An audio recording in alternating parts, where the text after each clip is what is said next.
முதல் வாசகம். இந்நகரத்தில் எனக்குரிய மக்கள் பலர் இருக்கின்றனர். திருத்தூதர் பணிகள் நூலிலிருந்து வாசகம். அதிகாரம் 18, இறை வசனங்கள் 9 முதல் 18 முடிய.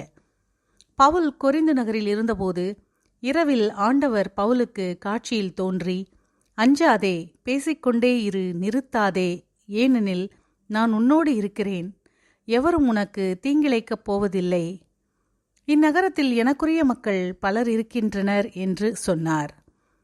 அவர் அவர்களுக்கு 1 ஆண்டு 6 மாதம் இறைவார்த்தையை கற்பித்து அங்கேயே தங்கியிருந்தார்.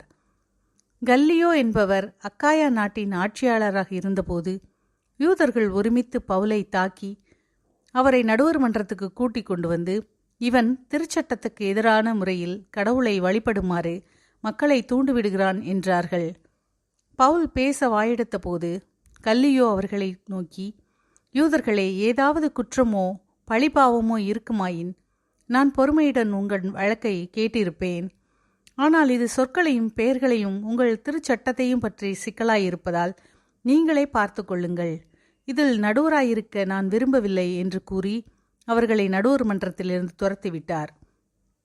உடனே அவர்கள் அனைவரும் தொழுகை கூட தலைவரான சொஸ்தேனை பிடித்து நடுவர் மன்றத்துக்கு முன்பாக அடித்தனர். ஆனால் கல்லியோ எதையும் பொருட்படுத்தவில்லை. பவுல் பல நாட்கள் கொரிந்திலுள்ள சகோதரர் சகோதரிகளிடம் தங்கியிருந்தார்.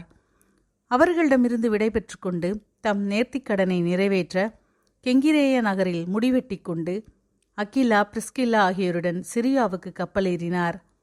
ஆண்டவரின் அருள்வாக்கு. இறைவனுக்கு நன்றி.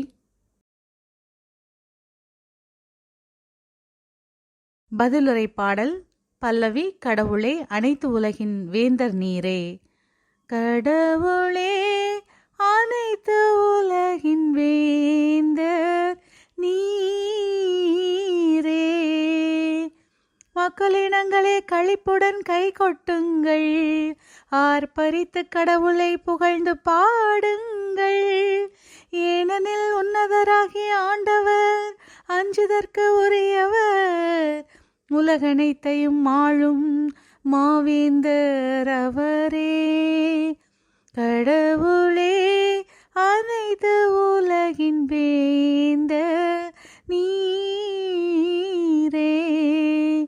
வேற்று மக்களை நமக்கு அடிபணிய செய்தவர், அந்நிய நாடுகளை நம் தாழ்பணிய வைத்தார்.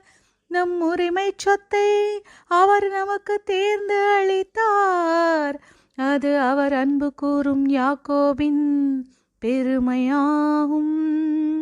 கடவுளே, அனைத்து உலகின் வேந்தர் நீரே.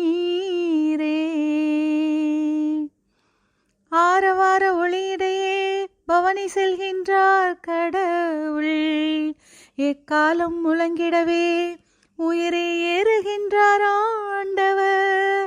பாடுங்கள், கடவுளுக்கு புகழ் பாடுங்கள், பாடுங்கள், நம் அரசருக்கு புகழ் பாடுங்கள். கடவுளே, அனைத்து உலகின் வேந்தர் நீரே.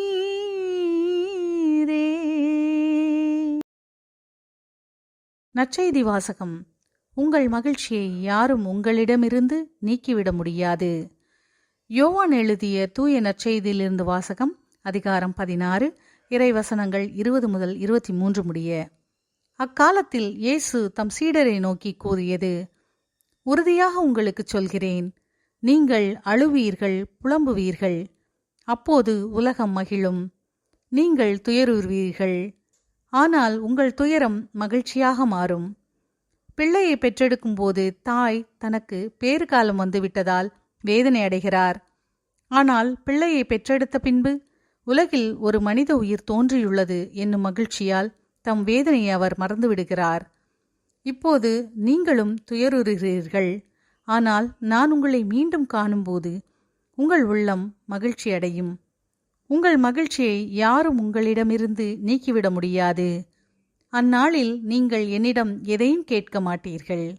ஆண்டவரின் அருள்வாக்கு. கிறிஸ்துவே உமக்கு புகழ்.